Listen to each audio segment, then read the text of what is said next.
El relato de la morgue. En una tranquila noche de invierno, un joven estudiante de medicina llamado Gabriel se encontraba realizando una pasantía en una antigua morgue. Su mentor, el doctor Sánchez, lo había enviado a la morgue para realizar algunas tareas rutinarias. Lo que Gabriel no sabía era que esa noche sería testigo de algo más oscuro y aterrador de lo que jamás podría imaginar.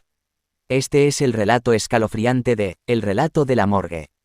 Al llegar a la morgue, Gabriel se encontró con un ambiente lúgubre y opresivo.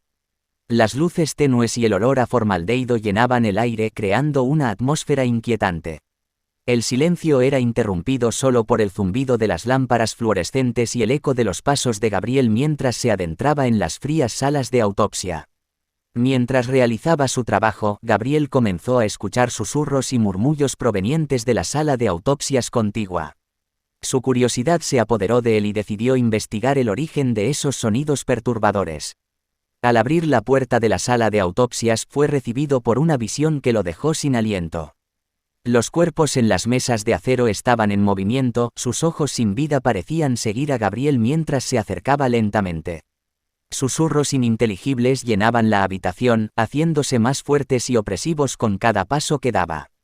El pánico se apoderó de Gabriel mientras intentaba huir de la sala de autopsias, pero se encontró atrapado en una pesadilla de la que no podía escapar. Las puertas se cerraron de golpe detrás de él, bloqueando su única ruta de escape. Los cuerpos sin vida se acercaban cada vez más, sus manos frías y rígidas intentando aferrarlo. En un último intento desesperado por salvar su vida, Gabriel recordó las palabras de su mentor. El doctor Sánchez le había hablado de un antiguo talismán que se encontraba en una vitrina en la sala de suministros de la morgue, capaz de proteger a aquellos que lo portaran contra las fuerzas malignas. Con una determinación renovada, Gabriel luchó contra sus miedos y logró llegar a la sala de suministros. Allí, encontró la vitrina con el talismán brillando débilmente en la penumbra. Sin perder tiempo, tomó el talismán y lo colocó alrededor de su cuello.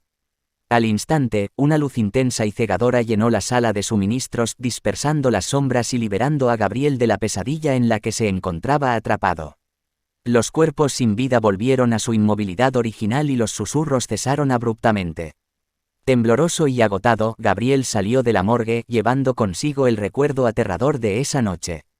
La historia de El relato de la morgue es un escalofriante recordatorio de que la muerte puede despertar fuerzas oscuras y que la valentía y la determinación son herramientas poderosas para enfrentar el terror más extremo.